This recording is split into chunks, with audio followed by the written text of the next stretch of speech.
So this lady, I hadn't told you this story? No, you haven't. Well, her name, let's just say her name is Kay. Okay. And she is like, kind of like a therapist kind of person. And she just decided she wanted to start flipping houses, which is obviously way different than what she's ever done. And I guess she's trying to get out of, she spent all her life doing this other thing, and she wants to start flipping houses. And someone had referred her to me right when I went back into business for myself. And so I get this call, hey, so-and-so referred me to you. Can you come, do some minor things? And she explained that she was trying to, flip this house and, take it from, because her whole thing is she wants to move in these houses. Well, her big picture thing is she wants to work on one house, get it turned around, get it all fixed up, sell it, and then little by little work up to that house, like her dream house. Okay. I mean, that makes sense. Baby steps. Yeah, she can't afford it all at once. Do this, make a small profit off of this, move up to the next. Right. Yeah. So her very first house, this is almost 4 years ago, and I did some stuff for her, and so she eventually sold that house, and then she has this other house now up in Smyrna. Yeah. And so I went and looked at it, and it was just a nightmare. I mean, whoever owned it before must have had multiple pets and let them use the bathroom all over the place. It was just, couldn't even, and when I went and looked at it, it was the middle of summer, and there was no heat on. Ew. Or, no air conditioning, no power. Right. And it was just awful. And you couldn't even, I had to even put a mask on just to do the estimate of what That's pretty bad. Of some of the stuff she wanted done. So, I did a couple things, and then she gutted it, like pulled all the carpet out and everything, and then kind of did one room up just enough where she could live in there. So then fast forward where she had the kitchen all put back together and have, new granite countertops. I mean, really made this house much better. Mm-hmm. So I pull up. Now, this is right after Trump gets he's not inaugurated he's not inaugurated yet, right? But he's, elected. Yeah. President-elect. Right. So I pull in the driveway, I get out, and I'm gathering up my tools and stuff, and I'm coming up to the front door, and she holds the door open for me because my hands were both occupied with all my stuff. Right. And I said, and I don't know why I just said, let's make this kitchen great again. Yeah. And she stopped, she kind of wouldn't let me in, and she goes, you did not vote for that man. And I said, well, yeah, I sure I did. And then she it was kind of cute. She goes, get in here. I'm going to tell you what for, So, and previous to that, we hadn't touched politics. We hadn't. Right. I had no real idea. I really didn't even have a suspicion, of what way she stood compared to where how I think or whatever. So I go in there, and it's one of these L-shaped kitchens where I'm working at the kitchen sink and stuff, and then she's on the L part eating her lunch and stuff, and she's just, she's like lobbing mortars. And I'm sitting there working, and I'm just, and I'm not really saying anything. I'm just kind of acknowledging her a little, and she's just saying one thing after another. Well, he's this, and he's that, he's a misogynist, and a racist, and she's just going all these, stuff, saying all these things about him. She just can't stand him, obviously. Right. And so finally, and this is kind of this is the point of this story, is I said, Okay. Kay. Doesn't matter. Yeah, we don't know. No last name. No last names. Yeah. I said, let me ask you a question. I said, back when you first were referred to me, and I'm assuming it was a good referral, a friend that said, you better hire this guy, he's, good plumber. If you had known my views, would you have called me? And I got to give her credit for honesty, because she said, no, I probably wouldn't have. Yeah. And I said, well, what about now? How about now? Like, you have other stuff to do with this house. I'm assuming you'll call me again. She goes, exact. She kind of has like a little bit of almost like a Fargo kind of. Oh, well, why, heck yeah, she said.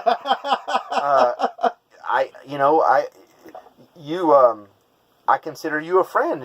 You do real good work. I like your attention to detail, and I of course, yeah. And I'm sitting there, and in a way, one might say, well, she's complimenting me. Mm-hmm. I get that. But at the same time, I'm thinking, do you hear yourself? Do you hear that So you're saying that you'd get this referral, but if you knew how just my views and the way I think, like you don't even want me in your house? And that's what she's saying, basically. Right. But now I've earned my place now. I've proven that I'm okay. Yeah. And the one question I have, and I don't know if I have any way of proving this, but I think that a liberal, leftist, progressive, whatever you want, some of these terms, I get a little bit tired of the labels, but, that's all we got, right? Is more apt to be that way. And a conservative / right-winger / capitalist or whatever is more apt to say, like, let's say, okay, you're a conservative and your fellow conservative buddy says, hey, do you know a good tile guy? And the one guy says, well, now look, I know this guy. But he's a liberal. Don't talk politics with him. but he's a great tile guy. The other guy would say, okay, fine, what's his number? And you would call him, and he just wouldn't talk politics, and he would... Right. I think a liberal, progressive type is more apt to be like she is. Yeah. And, and that's something you'll find more on the left versus the right would be more practical and thinking, hey, look, I don't really care what his views are. If he's good at what he does and he's honest, that's all I care about.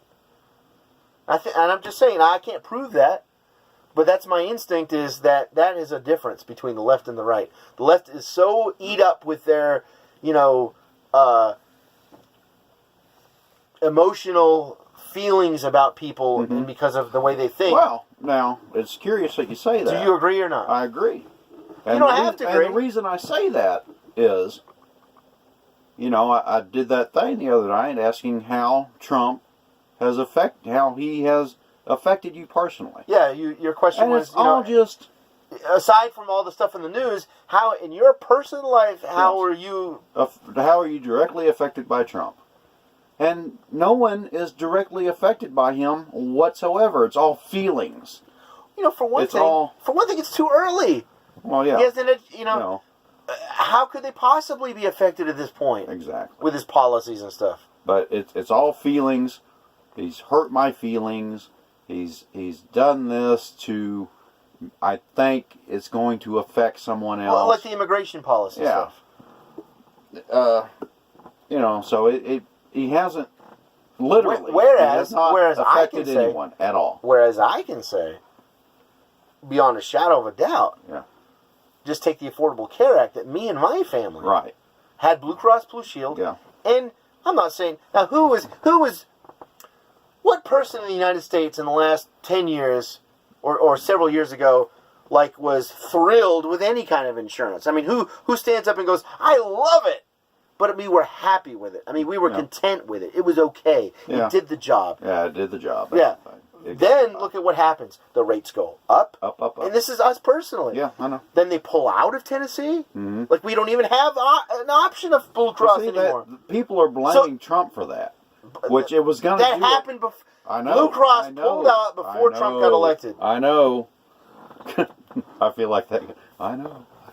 But I'm just saying so I can sit here and say there is one example of where, yes, our life was directly affected by the ideas and the policies of a particular person in their administration. Right. Versus in this scenario, that's your question, no one can really honestly say that. But then they jumped all down your throat saying you're unfeeling, uncaring, I'm callous to the woes of other people. Yeah. But going back to my story, I mean, here's this lady. Mm-hmm. She gets, and I'm sure, because some people probably don't like me, don't like my business, whatever. And you're never going to please everybody. I understand, but there's people who love and refer me with enthusiasm, just like you. Oh, what a great guy! If you need something, you better call this guy. He'll take good care of you. So I'm sure she got that sort of vibe from whoever referred me. So she calls me. Right. Had she known my point of view, views, my thoughts, my ideas about politics, she would have thought twice and probably, according to her, not dialed. Right. Call somebody else. Call somebody else. Exactly. Even in spite of the good referral. Yeah. But now that I've worked for her, you've gained her trust. You're all right now. Now that I see you're okay. And I'm telling you, that's a liberal, progressive thing. A conservative, right-wing, whatever, would, hey man, you ought to hire this guy. now just telling you, don't talk politics with him because he's really all sold out on Obama or whatever. And then the other person would go, okay, fine, yeah, and it wouldn't even faze him. They'd say, okay, fine. What's his number? I need this done. If he's honest and he's good, I mean, I don't care. Let me tell you something about this. And I think that illustrates a major thing to me that is something that is hurting us in all kinds of little it is, dude, nuanced ways. And did you watch that thing that I'd recorded it off the TV the other day from Vice News? It was a guy talking about the stuff going on in Argentina. Perhaps it doesn't seem familiar. He's talking about, they're fighting in the streets. They're not fighting over communism or capitalism. They're fighting for food. And that really resonated with me. Because, I mean, that's what they're trying, or that's the feeling that I get that they're trying to do here now. Right now it's about communism. What they don't call it communism. You mean like in our country, in our discussion? Right now, with the divide that's widening between what you would call the left and the right, and the left is going so far left that they are actually deep in communism country right now. It's gotten to where communism isn't a bad word anymore. Right, and they make fun of people on the right who say anything derogatory about communism as though... And capitalism is now a bad word. If you're capitalist, you're greedy, and... Let me rabbit trail you just for a second. Okay. And that is, it's, when you talk about Harvey and the storm in Texas and everything and all that, and I was making the point with this one person that when it comes to reconstruction and getting past the damage and rebuilding and all that kind of stuff, that a free market system is by far a better, quicker way to get the people going. Right. And that the government comes in and, there's complications. Sure. And it's slow. And granted, I do understand that the government has a role in the very beginning. Yeah. At the very worst of it in the beginning, because it's so big, the private enterprise can't touch the scale and the largeness of the government to be able to do some of the initial rescue and stuff like that. I'm talking about later on in the rebuilding and stuff, And so government, I'm not saying government is always bad and is all bad. It's just that in the big picture, they add complexity. They slow things down. There's all the regulations and stuff. Versus free market, it's go, go, go. It's fast, it's quick, and one of the things he responded with is to post this. Here's your free market enterprise when it comes to natural disasters, and something about the price gouging. Yeah, price gouging for gas is $20 a gallon. See, but that's not even legal in Texas. But I know. My point is, just he's pointing out an isolated thing, right. And I'm speaking more big picture. Yeah. And I will say this. That, just think of it this way. Imagine if, out of empathy and out of sympathy, they were to say, you know what? Let's lower the price of gas to $1 a gallon. How long would the gas last? Not very long. People who didn't even need it would be going to get it and buy it up. Oh, yeah. So there's a little something to be said. I'm not saying $20 a gallon isn't gouging. I'm not saying it's right. But what I'm saying is that it's got to come up when something like that happens. It has to. Yeah. It must. Otherwise, it would just go so fast, it wouldn't be any left. And what if there's a busloads of people that buses need to come and fill up? Yeah. They wouldn't be there because everyone would have come with their cans and everything they could possibly put gas in to hoard it. Yeah. If it was cheap. Yeah. In that scenario. Yeah. In that scenario where there's a very limited supply. So anyway, what were you? So go back to. I don't even remember what I was saying now. But you were talking about Argentina. Argentina, yes. And, fighting over food. Yeah, now that they are fighting, they are in the streets fighting for food. They're not fighting over communism, and ideologies, philosophies. They're not fighting over ideologies anymore. Now it's a fight for food. And I see that we could be going in that direction. If like Mad Max or something. Or I mean, if we keep going in the direction that we're going, it wouldn't take long for society to break down if they continue to divide people into small little manageable clusters. There's a term that I don't fully understand, only because, by the way, I'm a fan of that lighting.